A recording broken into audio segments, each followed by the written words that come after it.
Hello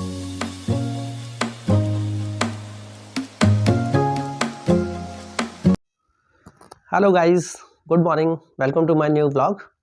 सुबह के बज रहे हैं 4 और ठंड हो चुकी है बहुत ज़्यादा। और 20 दिसंबर 2023 का आज दिन है और मैं उठा हूँ मथुरा जाने के लिए। और मैं और मेरी वाइफ दोनों हम आज परिक्रमा लगाने वाले हैं गोवर्धन भगवान जी की। तो सबसे पहले हम यहाँ से निकलेंगे स्टेशन निज़ामुद्दीन के लिए और वहाँ से पकड़ेंगे हम मथुरा जंक्शन के लिए ट्रेन। और मथुरा से उतर के फिर हम लोग आगे का सफ़र तय करेंगे। तो बाहर तो बहुत ज़्यादा ठंड हो चुकी है और अभी मैं नहा के अपना रेडी हो चुका हूँ, चाय वगैरह पी ली हमने और निकलने के लिए हो चुके हैं तैयार। और अभी हमने कैब वगैरह अपनी बुक की है और उसी से हम लोग स्टेशन तक जाएंगे।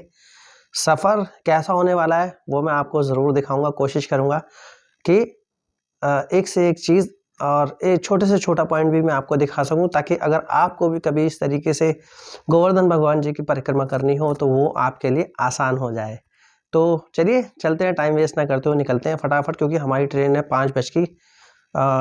4:55 की, यानी 5 बजे की हमारी ट्रेन है। 5 बजे से पहले भी वो निकल जाएगी और 4:10 होने वाले हैं और अभी हमें यहाँ से कैब भी पकड़नी है। तो चलो टाइम वेस्ट ना करते हुए निकलते हैं फटाफट और चलते हैं स्टेशन की तरफ।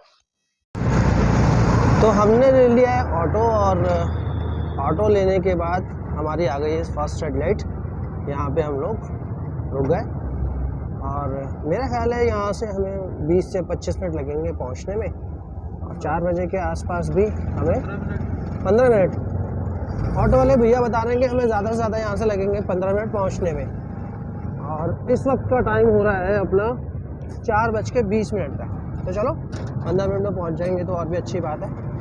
4 बजे के आसपास भी मैं देख रहा हूँ यार काफ़ी ज़्यादा गाड़ियाँ चल रही हैं। हाल फिलहाल यहाँ पर रेड लाइट पे तो दिखाई दी, बाकी आगे कितनी दिखाई देती हैं ये अभी थोड़ी देर में पता चलेगा। और स्टेशन के आसपास और स्टेशन पे तो भीड़ होती है।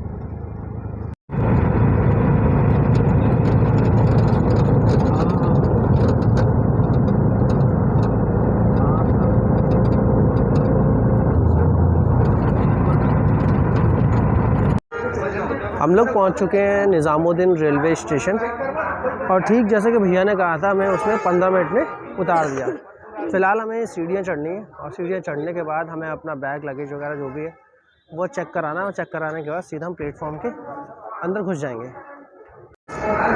स्टेयर्स हमारी हो चुकी हैं शुरू और टाइम भी हमारा नज़दीक आ गया है अपने स्टेशन तक पहुँचने का, यानी अपने ट्रेन तक पहुँचने का।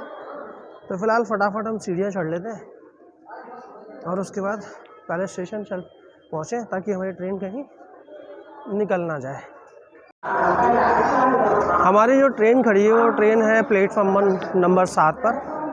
तो अब हम लोग 7 पे उतरेंगे और बाप रे बहुत ज़्यादा भीड़ है यहाँ तो स्टेशन पर। स्टेशन पर हम लोग पहुँच चुके हैं और ट्रेन हमारी पहले से ही यार्ड में लगी हुई है, यानी प्लेटफॉर्म पे लगी हुई है। और हमें जिस कोच में सीट मिली है वो है S1 में हमें एंट्री करनी है। और पिछले काफ़ी डब्बे हम लोग छोड़ चुके हैं और यहाँ से अब S6 शुरू हुआ है। तो इस लाइन पे हम पहुँच चुके हैं S वाली सीरीज़ पे और सीधा S1 पे पहुँचेंगे। S1 में पहुँचने के बाद हम लोग अपनी जो सीट रिज़र्व हुई है उस पर बैठेंगे और अपना लगेज वगैरह फ्री करके आराम से इंतज़ार करेंगे ट्रेन के छूटने का। और 5:10 का यहाँ टाइम इसका मेंशन हो रहा है निकलने का यहाँ से।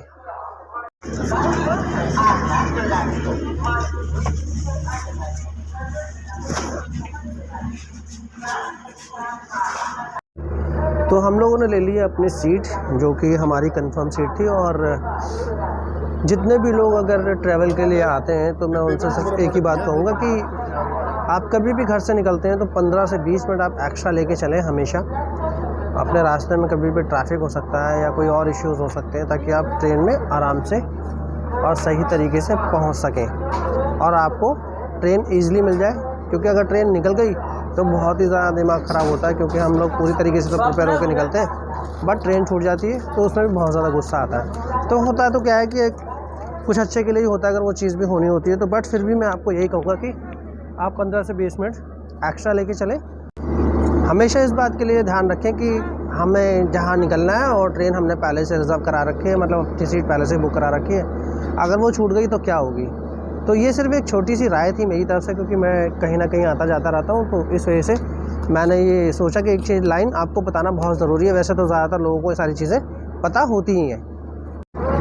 जिस ट्रेन में हम लोग सफ़र करने वाले हैं, बेसिकली ये ट्रेन जाएगी सीधा विशाखापट्टनम, और विशाखापट्टनम इसका लास्ट स्टेशन है। हमें जो कोच मिला है वो S1 है, और S1 में हमारी सीट है 2 रिज़र्व।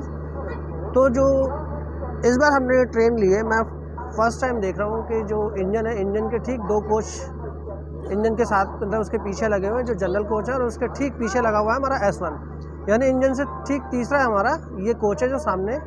वैसे तो हमें मिड में या लास्ट में मिलता है, बट इस बार हमें ये कोच सबसे आगे मिला है। आगे के 2 जनरल और पहला S1 यानी रिज़र्व जो स्लीपर है वही है। तो चलो ये भी अच्छा, काफ़ी आगे तक उतारेगी। अब पता नहीं हमें आगे उतारने के बाद हमें कितना पीछे आना पड़ेगा, ये भी हमें फ़िलहाल पता नहीं है, बट जो भी है ठीक ही होगा हमारे लिए।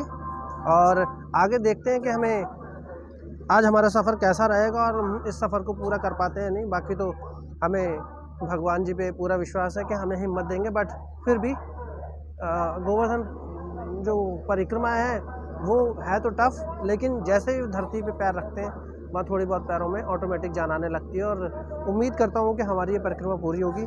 जो भी इस वीडियो को देखें या जो भी इस वीडियो को देखकर मंशा बनाएं, तो वो अपने कमेंट में राधे राधे ज़रूर लिखें।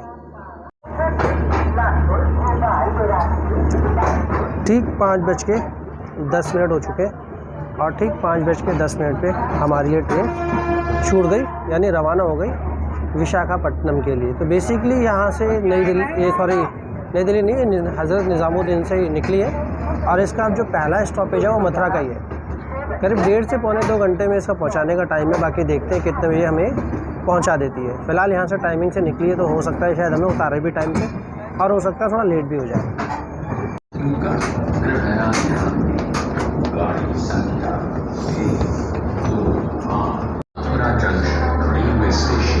टाइम हमारा पूरा हो चुका है 7:05 का। ठीक 7:05 पर हम उतर चुके हैं मथुरा जंक्शन। और ठंड यहाँ पर बहुत ही ज़्यादा है, दिल्ली से भी ज़्यादा ठंड इस वक्त में मुझे यहाँ लग रही है। और रास्ते में कई जगह तो हमें यहाँ धुंध भी मिली है।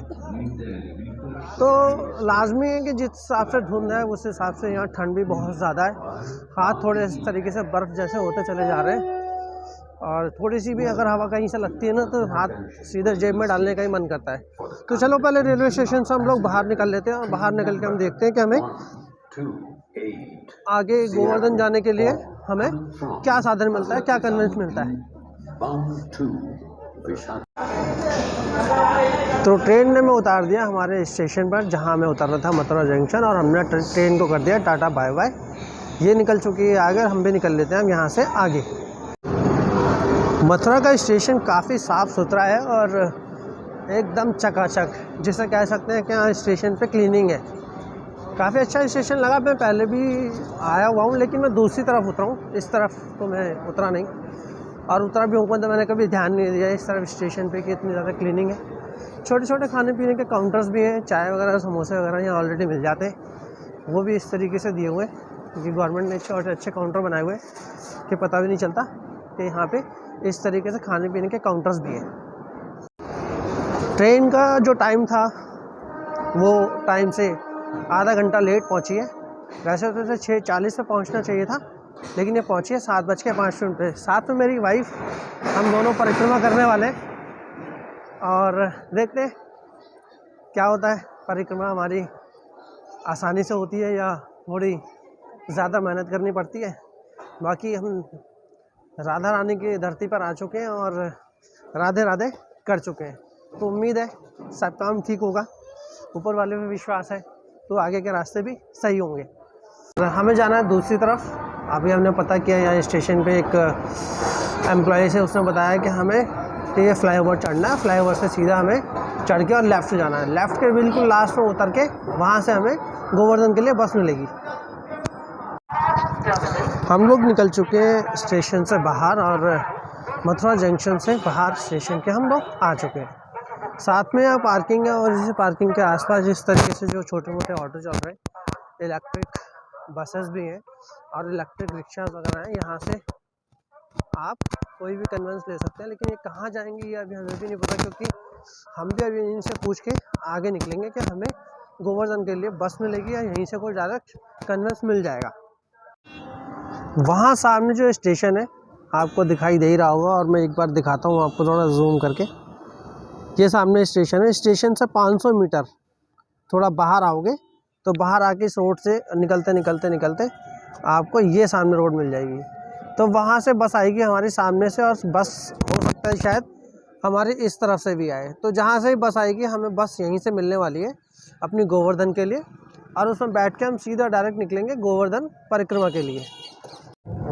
तो यहाँ से ले लिया है हमने इलेक्ट्रिक रिक्शा, बेसिकली ऑटो ही है, कहने के लिए ही रिक्शा है। और दूसरी बात यह है कि यहाँ से हम सीधा निकल रहे हैं बस स्टैंड की तरफ, जहाँ से हमें बस मिलेगी आगे के लिए। तो फ़िलहाल अगर आप स्टेशन से बाहर आते हैं तो आपको ज़्यादा वेट ना करना पड़े, इसलिए मैं आपको बता रहा हूँ कि यहाँ से आप सीधा रिक्शा या ऑटो ले लें। कहाँ के लिए? बस स्टैंड के लिए। और बस स्टैंड के लिए सीधा अपना 8 से 10 मिनट शायद लगेंगे, ज़्यादा हो सकता है शायद थोड़ा कम टाइम भी लगे। 10-10 रुपये की यहाँ सवारी लगती है, और सीधा आपको ये भैया उतार देंगे बस स्टैंड। बस स्टैंड से सीधा आपको बसें मिल जाएंगी, और एक नहीं बहुत मिलेंगी। मोस्टली बसेस आपको गोवर्धन जाने के लिए वहीं से ही मिलती हैं। बस स्टैंड पहुंचकर हमने ले ली है बस, और बस अपना चल चुकी है, राइट साइड अपना टर्न ले रही है। और टिकट अभी हमारे मिलने वाली है। 40 रुपये की एक टिकट है।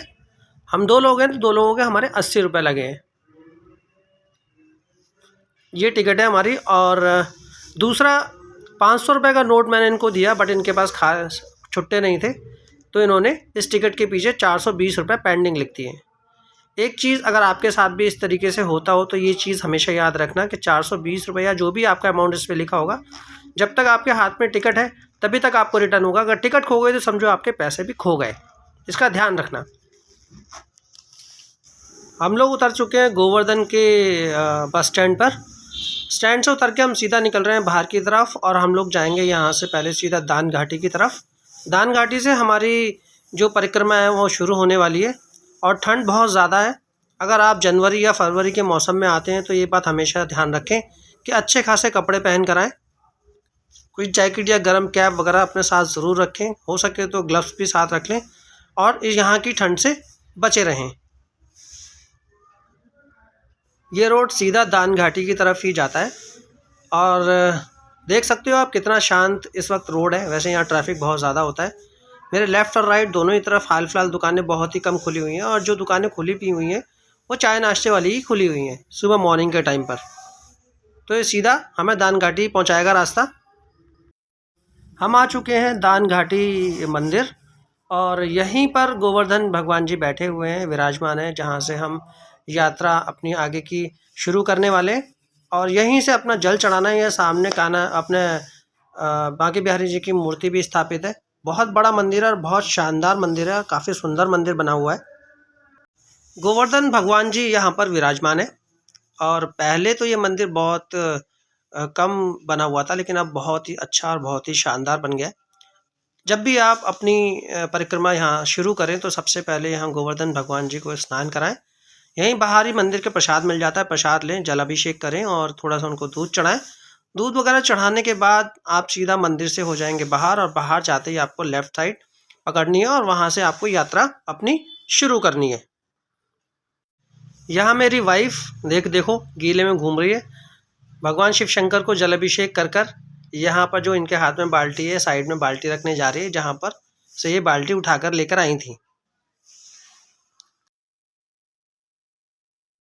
ये मंदिर के बाहर का नज़ारा है। ये पूरा मंदिर है, दान घाटी मंदिर इसे बोलते हैं, और यहीं से आपकी परिक्रमा शुरू होनी है। ऊपर आप देख सकते हैं भगवान श्री कृष्ण ने अपनी चिन्नी उंगली पर पूरा गोवर्धन पर्वत उठा रखा है, और उसके नीचे ग्वाले भी हैं, गांव वाले भी हैं, गाय भी हैं, और भी बहुत सारे प्राणी आपको दिखाई देंगे। तो ये सामने मंदिर है, यहाँ से हमें अपने राइट साइड पे निकलना है। ये मैं आपको दिखा देता हूँ राइट साइड वाला हिस्सा। ये इस साइड हम निकल जाएंगे परिक्रमा के लिए।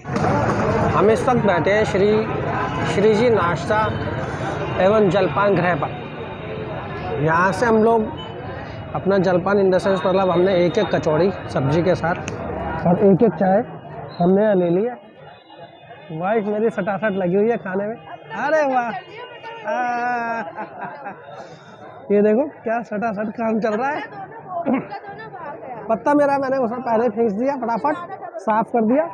और यहाँ अपनी एक एक चाय पियेंगे। चाय पी के वो जो सामने ये लोग खड़े हैं, बस इसके साथ में रास्ता जा रहा है, यहीं से हमारी परिक्रमा शुरू होने वाली है।